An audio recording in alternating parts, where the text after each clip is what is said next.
ABP news सर्वसामान्य जनतेचं खुलं व्यासपीठ। अकोले तालुक्यातील कोतुळ परिसरात शेतकऱ्यांच्या इलेक्ट्रिक मोटारींच्या केबल चोरीच्या घटना वाढल्या असून अज्ञात चोरट्यांनी नदीकाठावरील मोटारींच्या तांब्याच्या केबल चोरून नेल्याने शेतकऱ्यांचं हजारो रुपयांचं नुकसान झालं। उष्णतेमुळे पिकांना पाणी देण्याची गरज असताना या चोरीमुळे शेतकरी अडचणीत आले आहेत। कोतुळ, पांगरी, पळसुंडी व धामणगाव पाट परिसरात अशा घटना वारंवार घडत असल्याचा आरोप शेतकऱ्यांनी केला असून अकोले पोलीस ठाण्यात तक्रार दाखल करण्यात आली। चोरट्यांवर कारवाई न झाल्यास आंदोलनाचा इशाराही शेतकऱ्यांनी दिला आहे। एबीपी न्यूज नेटवर्कसाठी प्रतिनिधी सुनील आरोटे, कोतुळ। शेतकऱ्यांच्या संदर्भामध्ये अतिशय जिव्हाळ्याच्या आणि अतिशय गांभीर्य असलेल्या अशा समस्येबद्दल आपण या ठिकाणी जमलेलो आहोत। शेतकरी म्हटल्यानंतर तो नेहमी अडीअडचणीमध्ये असतो। शेतकऱ्याचा शेती नेहमी तोट्यामध्ये चालली असताना एक अतिशय वाईट प्रसंग घडलेला आहे। तो म्हणजे इथून या नदीवरच्या मुळा नदीवरच्या ज्या केबल्स आहेत मोटारच्या त्या चोरी गेलेल्या आहेत आणि असले जे प्रकार आहेत ते वारंवार घडत असतात। बऱ्याच वेळा आम्ही पोलिसांकडे तक्रारी दाखल करून देखील त्याचा काही उपयोग नाही आणि त्याचा असा प्रतिसाद मिळत नाही, व्यवस्थित असा तपास केला जात नाही। त्यामुळं अतिशय म्हणजे त्याला गांभीर्य आपण म्हणतो त्या प्रसंगाचं त्याचं त्यांना समजतच नाही। एक तर शेती व्यवसाय हा तोट्यात चाललेला आहे, त्याच्यामध्ये तुकपुंजाच्या अर्थशास्त्रामध्ये आणि सांदासुंदीच्या त्यांच्या प्रपंचामध्ये अशी जर त्यांना झळ बसली आणि त्यांच्या केबल जर चोरी जर जाऊन राहिल्या तर या सर्व गोष्टींचा त्यांच्या या संपूर्ण शेतीच्या अर्थशास्त्रावर अतिशय असा विपरीत आणि प्रतिकूल परिणाम होत असतो। हे सरकारला समजायला पाहिजे। आता पहिली गोष्ट म्हणजे अशी की ह्या ज्या केबल्स चोरी जातात हा काही केवळ कोतुळपुरताच मर्यादित असा विषय नाही आहे। तर सर्रास ज्या लोकांच्या केबल्स आहे नदीवरून ज्यांनी लिफ्ट इरिगेशन केलेलं आहे अशा सर्व लोकांच्या संबंधित असा अतिशय जिव्हाळ्याचा प्रश्न आहे। सरकारसुद्धा या समस्येकडं गांभीर्याने पाहत नाही आणि पोलिसांना व्यवस्थित असं डायरेक्शन देत नाही। पोलिसांनी तपास कसा करायचा हे आता आम्ही त्यांना सांगायला पाहिजे का? की तपासाचं त्यांचं स्वतंत्र शास्त्र आहे, त्यानुसार त्यांनी तपास केला पाहिजे। आणि तपास यंत्रणा हे कुठेतरी ढिली जर असेल, तपास यंत्रणेमध्ये जर काही चुका असतील, काही दोष असतील तर त्यांनी ते दोष दूर केले पाहिजेत आणि त्यासाठी एखादी तयार यंत्रणा निर्माण केली पाहिजे त्या जेणेकरून या केबल्स नदीवरून जातात चोरीला त्याला आळा बसेल आणि जे चोर आहे ते पकडले जातील अशी व्यवस्था निर्माण केली पाहिजे। पहिली गोष्ट म्हणजे अशी की ह्या ज्या केबल चोरी जातात ह्या कोणत्या जातात? ज्याला तांब्याच्या असतात त्या कॉपरच्या म्हणजे त्या तांब्याचे जे असतात त्याच जातात। आणि हे जे चोरटे लोक असतात हे सगळे तांब्याच्या तारा या ट्रंक डेपोला जाऊन विकतात। ट्रंक डेपो म्हणजे ज्या ठिकाणी भंगार गोळा केलं जातं असं ट्रंक डेपो असं म्हणतात। तर त्या ठिकाणी ते जाऊन ते विकतात आणि त्या पैशातून ते ट्रंक डेपोवाल्याला आणि बाकीच्या लोकांना देऊन हे सारव केली जाते। हे असं व्हायला नाही पाहिजे। बरं, ही गोष्ट म्हणजे अशी आहे का दिवसेंदिवस या केबलचे भाव वाढत चाललेले आहेत। केबल घेण्यासाठी खूप पैसे मोजावे लागतात आणि हा जो फटका आहे आर्थिक दृष्टीने जो फटका हा शेतकऱ्यांना सहन करावा लागतो आणि त्या शेतीच्या अतिशय जवळचा असा आर्थिक निगडीची ही बाब आहे की त्यामुळं त्याच्या शेतीच्या अर्थशास्त्रावर विपरीत परिणाम होतो आणि स्वाभाविकच त्याचा दुष्परिणाम हा शेतकऱ्यांना भोगावा लागतो। या ठिकाणी मला असं आवर्जून सांगायचं आहे की सरकारने इकडं लक्ष द्यायला पाहिजे, सरकारने पोलिसांना डायरेक्शन द्यायला पाहिजे आणि त्यांची तपास यंत्रणा योग्य मार्गाने जाण्यासाठी त्यांनी प्रयत्न केले पाहिजे। आता प्रश्न निर्माण असा होतो का समजून घ्या आम्ही कदाचित पोलिसांकडे गेलो आणि आमच्या केबल चोरी गेलेल्या आहेत असं जर त्यांना सांगितलं तर ते थातूर मातूर आपले तपास करतात आणि नंतर चोर सापडत नाही असं म्हणून ते जी आपली केस आहे ती फाईल करतात.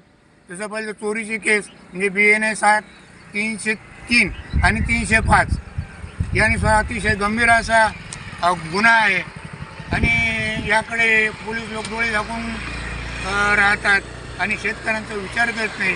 वेदना शेतकऱ्याला होतात, किती वेदना शेतकऱ्याला होत असतील हे त्यांनाच ठाऊक. एक तर केबलचे भाव वाढलेले आहेत, शेतकऱ्याजवळ पैसा नाही, शेती तोट्यात चाललेली आहे.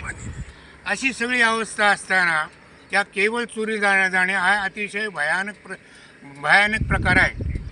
आता पोलिसांनी कसा तपास करायला पाहिजे हे आम्ही त्यांना सांगायला पाहिजे का? हो, त्यांना कळायला पाहिजे.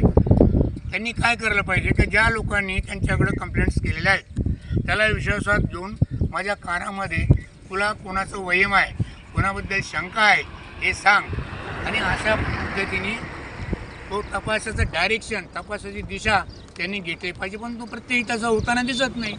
पोलीस अशा पद्धतीने जर पोलिसांनी जर चौकशी केली तर गुन्हे लवकरात लवकर सापडतील आणि गुन्हेगारांना योग्य ते शासन व्हायला पाहिजे. म्हणून त्यांनी व्यवस्थित केस कोर्टामध्ये पुटअप केली पाहिजे, साक्षीदार भक्कम निर्माण केले पाहिजे, या लोकांचे रिमांड मागितले पाहिजे. त्यांचे रिमांड मागितल्यानंतर त्या अन्वये आणखीन बाकीचे दुसरे कोण चोर आहेत त्यांचेसुद्धा धागेदोरे पोलिसांना सापडतील. पण अशा पद्धतीने त्यांनी काम केलं तर. परंतु होतं काय, त्या पोलिसाचे बावळट लोक असतात तर हे त्यांना जे जाऊन सांगतात का अमुक वहीम आहे बा, तर ही जी खबर जे असले त्या खबऱ्यालाच ते जो खबर देणारा असतो त्याचं नाव गुपित ठेवण्याऐवजी त्याचं नाव दुसरीकडे एक्सपोज करतात आणि त्यामुळं आपापसामध्ये वैर निर्माण होतो, आपापसामध्ये गैरसमज निर्माण होतात. याही गोष्टी या माध्यमातून होत असतात. म्हणून सर्व साधक बाधक विचार करून या सर्व लोकांना न्याय मिळाला पाहिजे. कोणाकोणाच्या 500-500 फूट केबल चोरी गेलेल्या आहेत. माझ्या स्वतःच्या केबल्स 4 वेळा चोरी गेलेल्या आहेत. म्हणजे प्रत्येक वेळेस 30,000ची, कधी 40,000ची अशा पद्धतीने माझ्या केबल चोरी गेलेल्या आहेत. आणि त्यामुळं अतिशय संताप येतो, परंतु काही करता येत नाही. बरं, शेतकऱ्यांनी संयम तरी किती ठेवायचा, संयम किती ठेवायचा,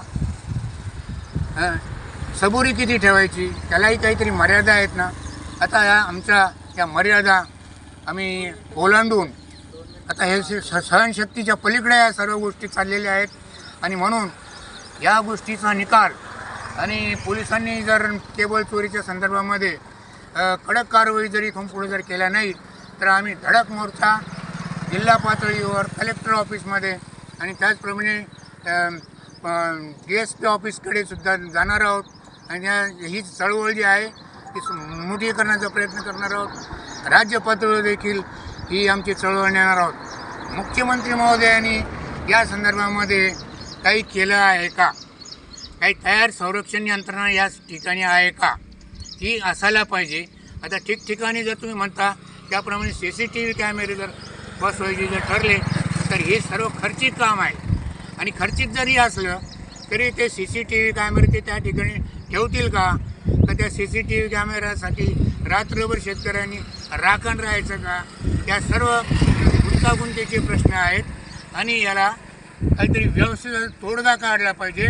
म्हणून माननीय मुख्यमंत्री महोदयांनी स्वतः जातीने लक्ष घालून या प्रश्नाकडे पाहिलं पाहिजे आणि शेतकऱ्यांच्या केबल चोरीच्या संदर्भामध्ये आवश्यक अशा कारवाई होण्यासाठी पोलिसांना डायरेक्शन द्यायला पाहिजे असं माझं वैयक्तिक मत आहे. साहेब, तुमची किती वेळा केबल चोरी गेली? माझी आतापर्यंत 4 वेळा केबल चोरी गेली. किती फुटाची चोरी? आणि साधारणतः ते 300 ते 400 250 फूट या दरम्यान माझ्या केबल गेलेल्या आहेत चोरी.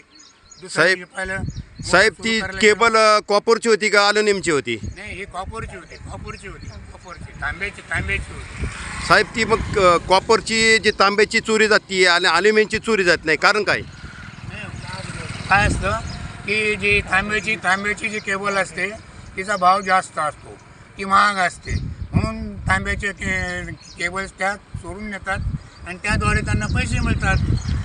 ते जाळतात, सोलतात ते आणि ते आंबे गुंडाळून ते जो विक्रेता असतो त्या विक्रेत्याकडे जातात आणि त्याला विकतात. अशी त्यांची एकंदरीत काम करण्याची पद्धती आहे, चोरी करण्याची पद्धती आहे. आणि हे काम ते कायम करीत असल्यामुळं याचं कौशल्य त्यांनी हस्तगत केलेलं आहे ना. कुठं कट मारायचा आणि कशी सप्लाय कसा बंद करून बाकीची केबल्स काढून घ्यायची, हे सगळं तंत्रज्ञान त्यांना अगोदरपासून अवगत असतं. त्यांची एक प्रकारची टोळीच आहे. त्यांचे टाळणी करणारे काही लोक असतात बाजूला इकडं तिकडं आणि काम करणारे वेगळे असतात. किती आतापर्यंत किती जण शेतकऱ्यांची कालपर्यंत किती जण शेतकऱ्यांची केबल चोऱ्या गेली? आपल्या आतापर्यंत किती गेलेले आहेत सगळे? आपण तरी पण 50 लोकांच्या गेलेल्या आहेत. 50 लोकांच्या आता म्हणजे इथं जमलेले सर्व शेतकरी हा आकडा काही थोडा नाही, 50 लोकांच्या. साहेब, इथं जमलेले शेतकरी आता पुतूळ आणि पांगरी शिवारातून दोन्ही शिवारातले आलेले का? शहरातून आहे. अच्छा. आणि पांगरीच्या शिवारात बी केबल चोरीला गेली, पुतूळच्या शिवारात केबल चोरीला गेली. शहरामध्ये, पांगरी शहरामध्ये, मोगल शहरामध्ये, नदी ज्या ठिकाणी लिफ्ट आहेत त्या सर्व ठिकाणून त्या केबल चोरीला गेलेल्या आहेत. हा, काही पंप इलेक्ट्रिक पंप सुद्धा चोरून नेलेले आहेत. तुम्ही पोलीस स्टेशनला कंप्लेंट केलेला आहे का? हो, आम्ही पोलीस स्टेशनला कंप्लेंट करणार आहोत आज. अच्छा. आता इथं जमलेले सर्व शेतकरी केबल चोरीला गेले सर्व शेतकरी का? हो, सर्व शेतकरी आहेत. महाराष्ट्राचे सर्वमान्य दैनिक समर्थ गावकरी अहमदनगर, पुणे, नाशिक, जळगाव, धुळे, नंदुरबार, सोलापूर, कोल्हापूर, सांगली, सातारा, मुंबई, ठाणे, पालघर, रत्नागिरी, रायगड, सिंधुदुर्ग, नांदेड, उस्मानाबाद, बीड, औरंगाबाद, नागपूर, गडचिरोली, भंडारा, गोंदिया, अकोला, यवतमाळ, बुलढाणा येथून एकाच वेळी प्रसिद्ध होणारे एकमेव दैनिक सर्वसामान्य जनतेचे खुले व्यासपीठ. संपादक आहेत विश्वासराव आरोटे. मोबाईल नंबर आहे 94 23 38 85 08. दुसरा मोबाईल नंबर 94 23 46 72 72.